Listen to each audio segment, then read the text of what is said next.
কিন্তু যা দেখেছি তা সোনার চাইতেও অধিক। আমাকে লজ্জিত করবেন না, নিজেকে এই সকল প্রশংসার লায়ক মনে করছি না। আমি একটা সওয়াল করব জনাব ইউজারসিফ, তুমি কিভাবে খোয়াবের বিশ্লেষণ করে থাকো?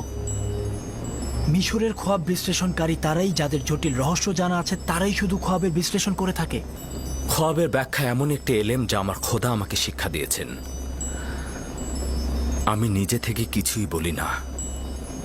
তাহলে আমি সঠিক শুনেছি যে তুমি আমুন ও অন্যান্য খোদার ইবাদতকারী নও? জি, অনেকটা সেরকমই।